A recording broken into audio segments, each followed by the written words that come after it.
Hey everyone, welcome to Cloud Masters. I'm your host, Matam Bordeaux. I'm joined by my co-host, Sam Clark, and today we are welcoming two Kubernetes experts, Chimbu and Alfred, to discuss Istio Ambient Mesh, which just went into general availability in November 2024, so pretty recently.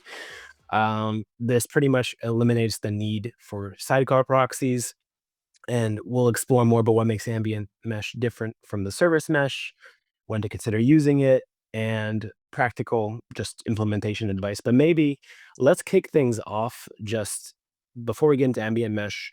Can someone give us a quick primer on what a service mesh is? Why would you implement it? What was it built in response to? So I assume just the normal, original Kubernetes service. Yeah, a service mesh is a dedicated infrastructure layer that handles service-to-service communication in a microservice architecture. So traditionally, a service mesh handle things like traffic management, like routing requests, performing load balancing, implementing retries, and handling failures gracefully. Usually, before service mesh, you need to do everything in your application. So service mesh handles everything without you make any changes on the application side. So apart from the traffic management, when it comes to security, service mesh allows applications to enable mutual TLS, which encrypts and authenticate communication between services. This is also crucial when you're like want to protect sensitive data. And when it comes to observability, so the service mesh provides detailed insight into how your services are performing. So based on experience, we have seen a lot of customers are implementing service mesh mainly for the observability perspective. So they want to see how the services are actually performing. They want to measure the latency, how the traffic flows, and they want to measure the error rates at the service level, which are essential when it comes to debugging and optimizing the application.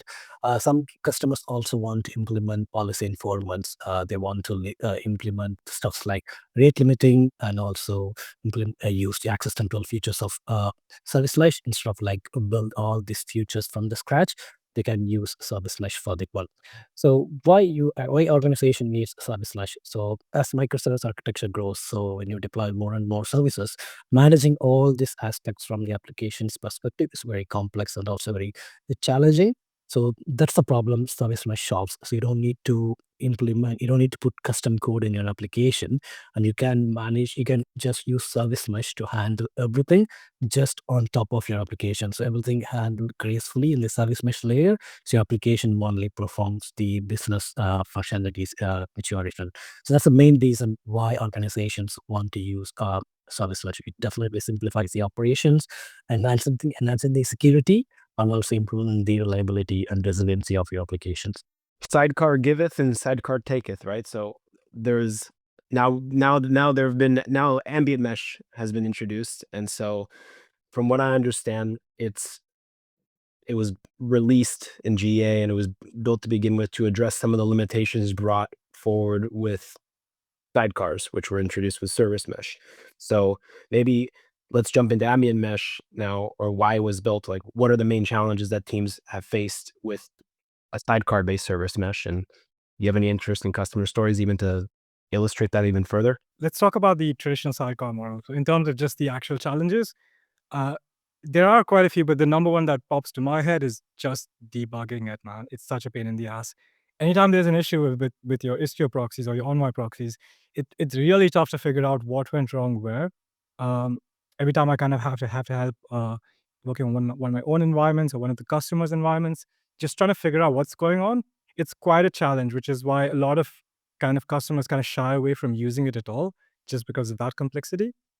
In addition to that, it's quite resource intensive. So the Envoy proxy, which is used by the Istio sidecars, that does something called L7 or layer 7 filtering, as well as layer 4 filtering. Specifically, the L7 part, it's quite resource intensive. It's got a lot of complex lines of code that deals with. And it's a very popular open source tool. Even Google uses it in its load balancers, but it's quite greedy for CPU and RAM, right? So a lot of customers see that, okay, I've deployed the service mesh, and now my nodes are using twice as much as CPU and memory as they used to be using. So that's one big problem that the sidecar model has. In addition to that, it's just a lot of operational overhead, right, and operational complexity. If I wanted to say upgrade it to a new version, right, you'd have to roll out that update to every single pod, and these sidecars are attached to pods. So when you're restarting the sidecar, you're restarting the pod as well. So there's potential disruption there. So you got to plan out and phase it out in a very strategic way. You got to roll out the updates so that there's minimal disruption. So that's another challenge you have there. So I think those would be my top three: just the resource overhead, the operational complexity, and debugging it, man. I would put debug on. Like I imagine hundreds. Like I remember you saying when we covered ambient mesh in our KubeCon 2024 or EMEA KubeCon Europe episode, you said 100 pods is 100 sidecars. And just to illustrate the issue with debugging and the CPU usage, it adds up. And from what I recall, is it now ambient mesh? It's a different approach. You've used Sidecarless. I'm wondering how that is done. So the cool thing about ambient mesh is it's a lot more modular. So there are two aspects to the sidecar, right? So there's the L4 filtering and the L7 filtering, and ambient mesh kind of separates the two.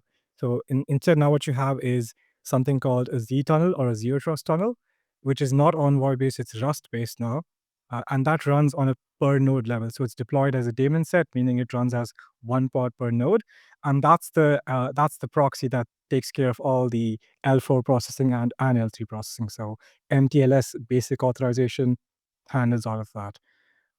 The L7 filtering is still handled by uh, an Envoy proxy, but now it's a separate component. It's called a waypoint proxy. And again, the main difference is that it's no longer attached to your application, right? So these are separate components. The Z tunnel is deployed as a daemon set. That's one pod per node.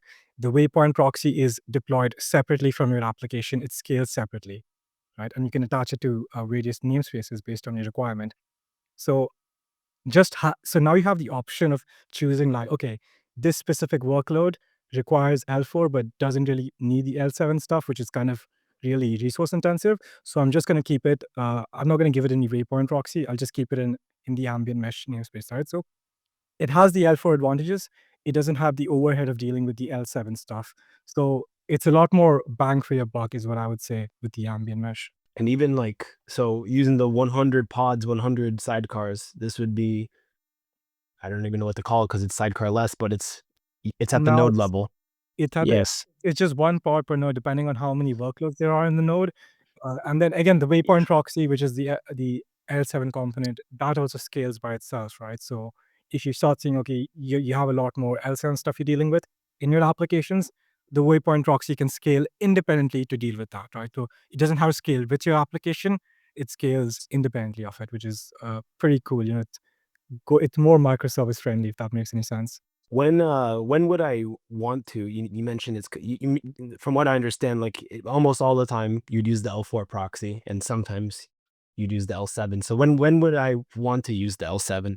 Well, so there are certain things, like, for example, like retries, and so say let's put a simple example, right? So I have service A and I have service B, right? So I want service A to talk to service B, but I only want to allow it to use certain HTTP methods. So I want it to be able to use the get method, but I don't want it to be doing things like puts and deletes and other operations, right? So that kind of HTTP based policies, right? Those can only be enforced at the layer 7 level, right? At layer 7. So that's when you'll need the waypoint proxy. But on the other hand, if I say something like, at the network level or at the transport level, I'm okay with service A talking to service B, then I can just use the L4 authorization policy. L7 is just basically a more feature-rich version of L4. It got more, uh, it got more granularity with the kind of things you can do. So that's just one feature, but there are additional things like retries and even rate limiting to some extent. Have you guys worked with customers on service mesh? Have deployed service mesh and you've run into problems with resource utilization or debugging? I don't know if you've already worked with customers on switching or migrating to ambient mesh. But what would you even look for in terms of like, did this help me? Like, besides I mean, I imagine CPU usage, you'd look at that, but like, kind of what would you look at there? Because one of the biggest promises that I've heard about Ambient Mesh is resource optimization. So Yeah, so as Alfred said, like the ambient mesh removes the need for per pod sidecar. So that's the traditional sidecar-based approach, which is implemented in Istio Linkerd. So and the ambient mesh removes that one, and then you go for like per node level proxy. Most of the time it's the zternal proxy, and then optional um, the L7 proxy. So that reduces the CPU and memory usage at the pod level. So you don't usually it also makes room for running additional pods at the node level. So you have now more room to run additional pods.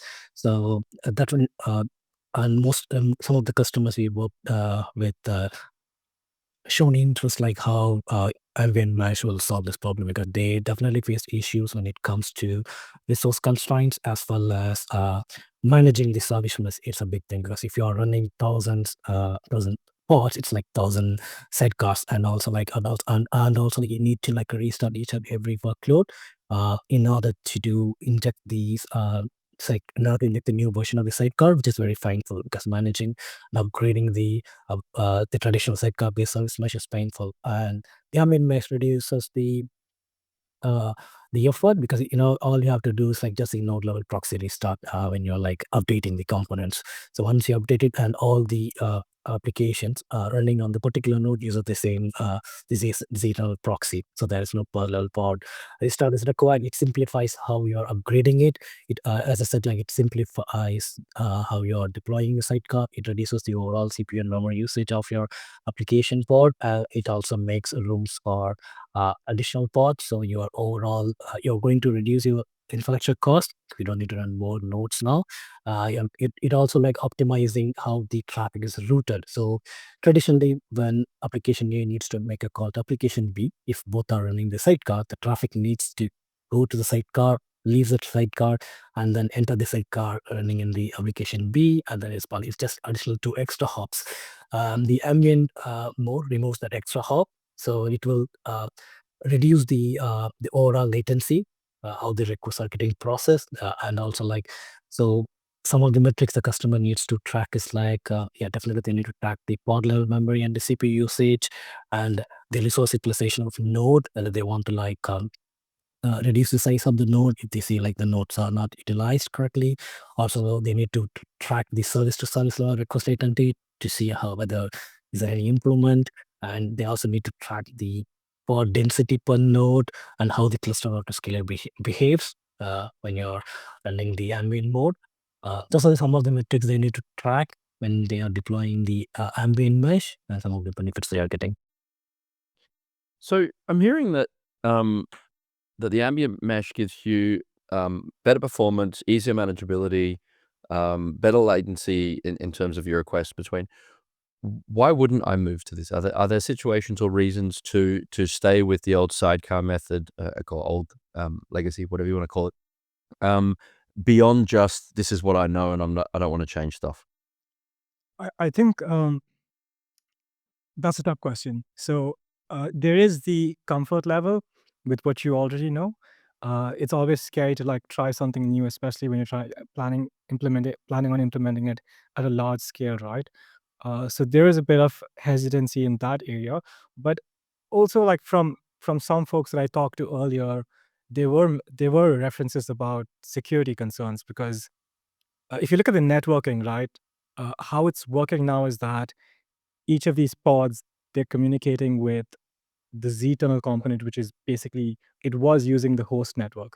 This was at least when ambient mesh was in pre-GA, right, before the GA status. At that time, it was a little scary just because of the kind of network privileges required by these components. In addition to that, like it's if that component, right, the zternal component, if that gets compromised, your blast radius is the entire node. Um, but in my like how I would kind of advocate against that or defend against those kind of statements is that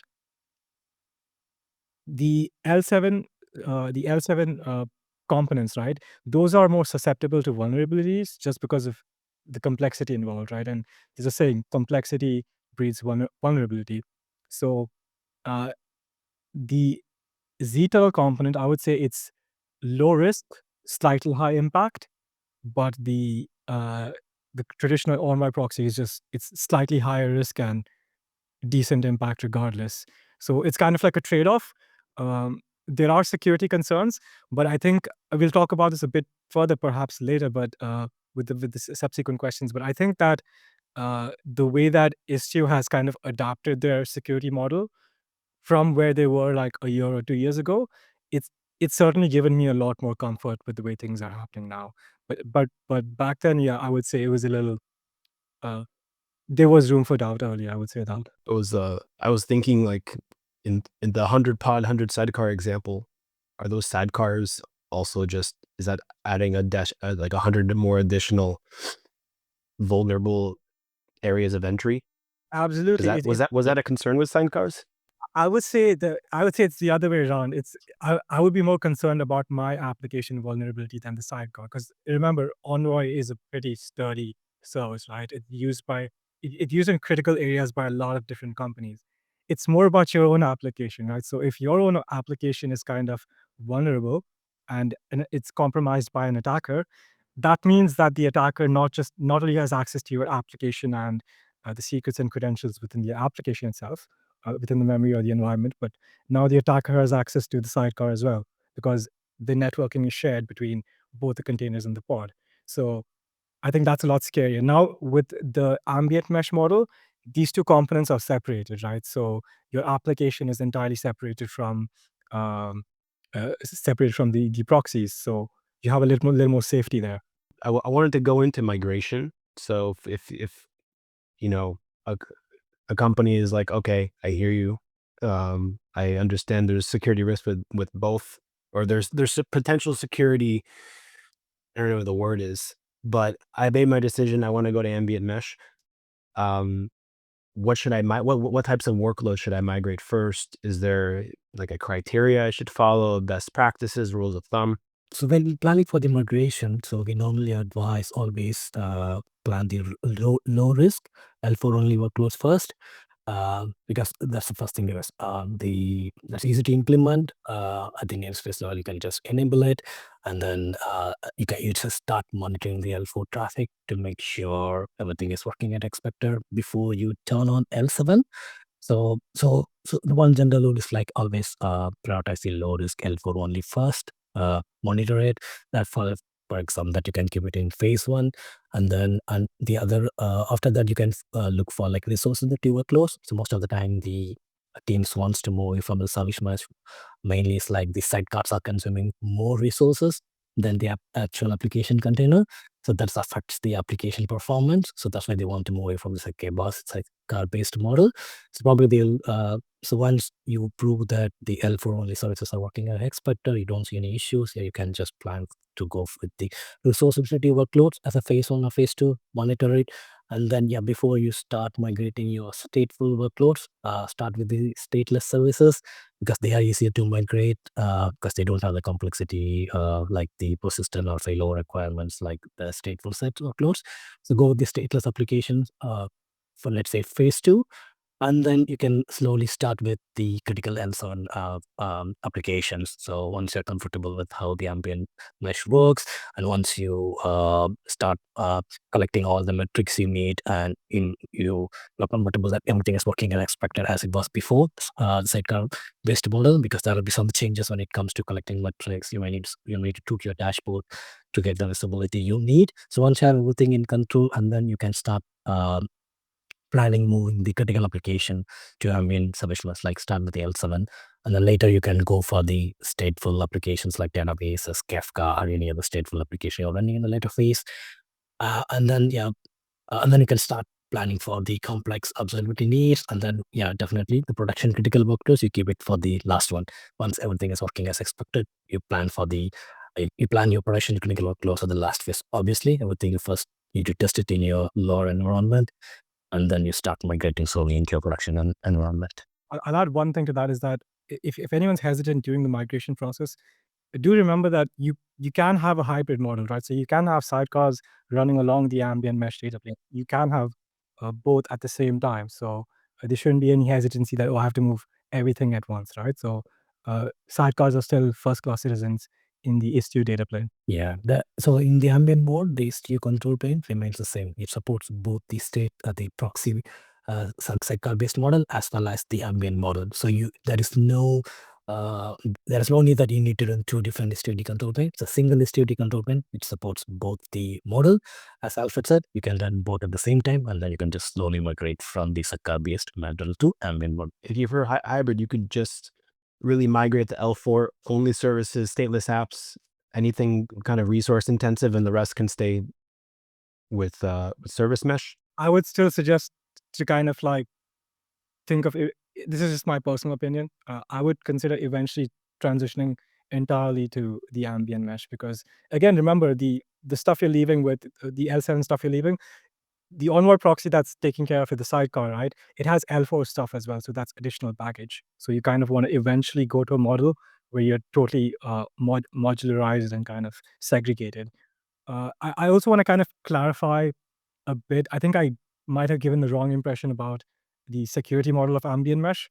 Uh, I'll talk a bit about that in a little more detail. So I found out quite recently after ambient mesh came on GA, I started testing it out on all these different environments.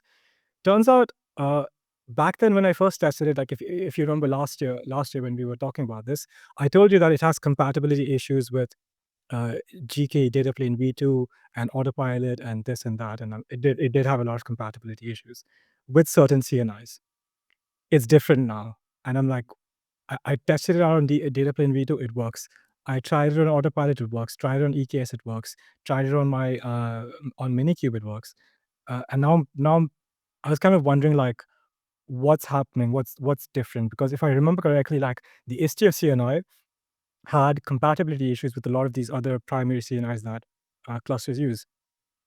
Turns out that they changed the fundamental networking architecture of how it works. So before, how it used to work was that the Zeta component and the Istio CNI would use the host network namespace to redirect traffic between pods. Now that's the same name. This is a Linux namespace I'm talking about. So that's the same namespace that the primary CNI uses. So in terms of, it could be a Cilium CNI, it could be your Amazon VPC CNI. Because that's your primary CNI, right? It could lead to a lot of networking conflicts, right? Especially when you start introducing network policies. So they might be enforced by one CNI but not the other CNI. It causes a lot of conflicts. That's why it just wouldn't. And then they even switched to an eBPF model, which is again what we talked about last year. They switched to an eBPF model, thinking, okay, this is going to be better performance, and it was better performance. But I think recently, Istio and Solo, they realized like, I think what they want to focus more on is compatibility. They want to make sure that this particular service is available to as many users as possible. And so they had to kind of trade off a bit between performance and compatibility. And what they've done is now they've gone to in-pod network redirection. And essentially, that's exactly what's happening right now in the sidecar model. What happened was they did some research. They found out that um, that a Linux process can create and own a socket in another network namespace. And that's exactly what the ztunnel is doing now. So it has its own socket that's listening on these different pods, their own network namespaces. And that's what's actually facilitating these communications. So now I think the security concern that people used to have previously about, oh, this network traffic is going through the host network namespace, this and that. Now it's just like how it is during the sidecar, in the sidecar model, right? The only difference is that the container is not within the very same pod. That's the only difference. Yeah, sorry, I went on a bit of a rant, but I thought I ought to clarify that. I think Right, we the accept more rants and info, side the merrier. conversation. Yeah. All Oh, good. I wasn't sure if you're trying to make a pun with the side conversation, sidecar. Sorry, Oh, missed it. Sorry. If you missed didn't, it. yeah, I missed it too. Sorry. Going back to like migrate. By the way, I think by the time we release this, we're gonna also attach two how-to videos, how to migrate right? How to migrate your workloads to Ambient Mesh, and remind me of the other one. So the two demos will be how to install Ambient Mesh and how to migrate. I do recommend going through the migrate demo. It's going to show you a lot of the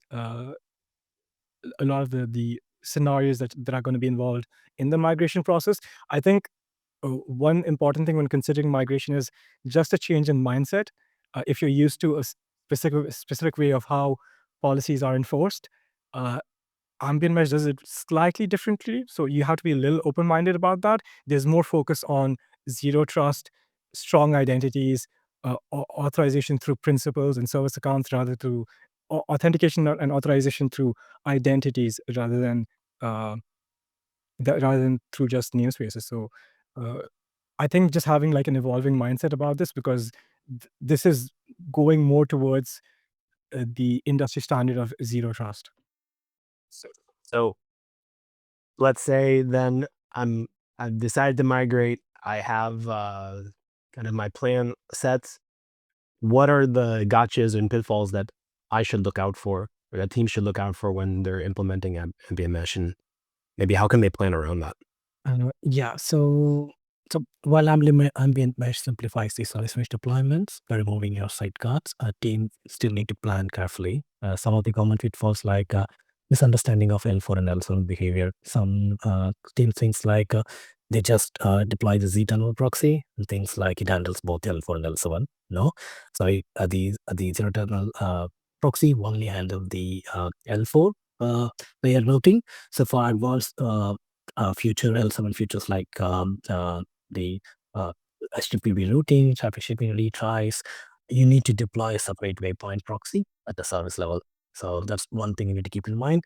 And assuming it's a drop-in replacement for sidecars, like they just change to the ambient mesh without making any changes to their configurations, as Alfred mentioned, like, so you need to be open-minded. There are some changes you need to make. That's why we suggested you perform phased rollout. Start with L4, monitor it, observe it, and even when you want to move to L7, start with one service at a time, and then verify your configurations to make sure everything is working as expected, and then you adjust your configuration if you find any issues, and then slowly start migrating services.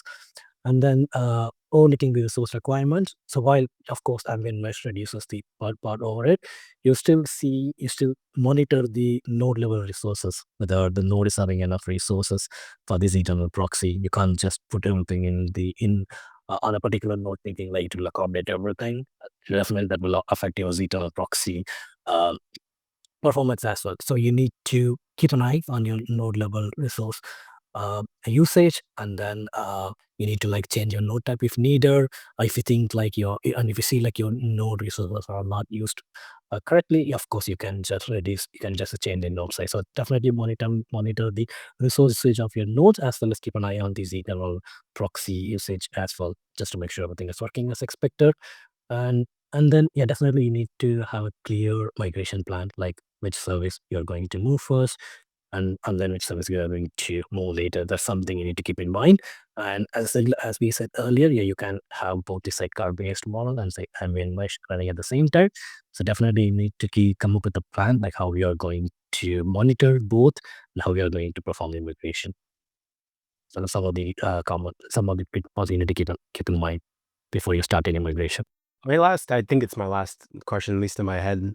Like after you're migrated, once you're using Ambient Mesh, is there anything that teams need to change about, like behaviorally, what they do in a day-to-day, how they monitor, what things they monitor, how they go about security once you're using Ambient Mesh? Yes, of course. Yeah, when it comes to like monitoring, these ambient mesh changes how you are collecting metrics, logs, and as well as how you're performing the debugging. So with the sidecar, with all the logs and metrics are you need to collect from each and every pod. Now you need to collect the metrics and logs from the node level proxy. It simplifies the troubleshooting process as well. Simplify the debugging, because you just need to look into one Z-tunnel proxy logs to understand which inbound request processes and which outbound request processing.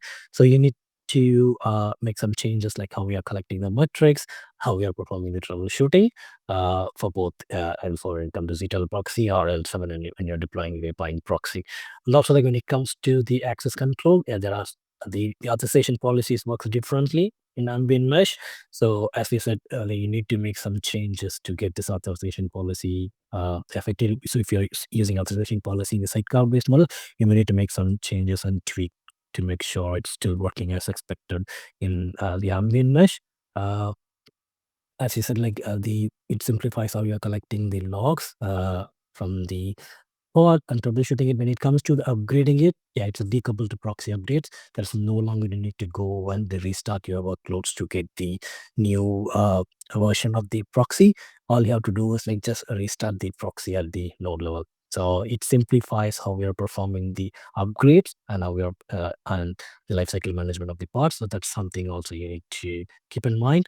And you also need to rethink how you are going to routing the traffic to your workloads as well, because definitely you need to make some changes in order to support the L7 features. So there are few changes you need to make sure the traffics are going to the correct service. If you're using like features like retries, and then the traffic shaping, you need to make some changes in the existing rules to accommodate with the lakepoint proxy configurations. I'll add a bit more to that last point. So if you're going through this journey, I highly recommend that you update, evolve your, if you're still using Ingress, evolve it and start using the gateway API, right? Your waypoint proxy kind of relies on that for a lot of things. Start using the gateway API. I think if you're going through this migration process, I think before you even begin migrating to Ambient Mesh, start migrating from Ingress to gateway API, and then begin your Ambient Mesh journey. That's what I would recommend. Maybe you've already had customer conversations around this, or maybe you have some customers in mind that you've talked to in the past that are using service mesh. But in general, like, what are the best use cases for ambient mesh? Well, the use case would be so in terms of a service mesh, it fits any service mesh use case, right? If you have a lot of microservices, you want to handle communication between all these different microservices, a service mesh is good. But specifically ambient mesh, I would say, like, if you're already using a service mesh and you realize that you're using a lot of you're using a lot of L4 filtering, but and not a lot of L7 filtering, but you're kind of stuck with both, right? Just because of the package sidecar model, then I think you should genuinely consider ambient mesh. Not only is it going to be better performance, it's going to be quite a tasty amount of cost savings, right? I think that's the most appealing thing for anyone. So I think that's the best use case for it. If you have those kind of workload split where there's a lot of L4 stuff going on, not much L7 stuff, but you've got sidecar proxies everywhere, you're going to get a lot of benefits from the ambient mesh. If I'm thinking about a proof of concept, if I'm want to dip my toes, what should I besides, again, memory usage and CPU maybe per node, since we're looking at node now and not pods, what other metrics should I be looking at if I'm maybe making a case for investing the engineering effort and the work into making the migration? Yeah, so apart from the CPU and memory usage at the pod level or node level, you need to now start measuring the pod startup time. Yeah, with the sidecar-based model, yeah, it delays the pod startup time. Yeah, you can, there are few, usually the problem comes like when both the proxy container and application container starts at the same time in the same pod. The application container comes online before the proxy container is live, and then Kubernetes start routing the traffic to the application pod, which fails. So that's why most of the customers add configuration to delay the application container startup until the proxy container is up and running. So it overall delays the pod startup. So without sidecars, now you should see your pod startup time is decreasing.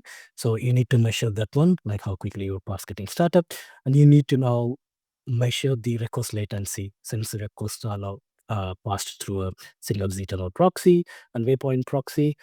Ideally, they should not introduce significant latency because it overall reduces the number of hops now, but you should start measuring the request latency with P99 and P95 to ensure there is not much latency, a significant latency is introduced after the ambient mesh.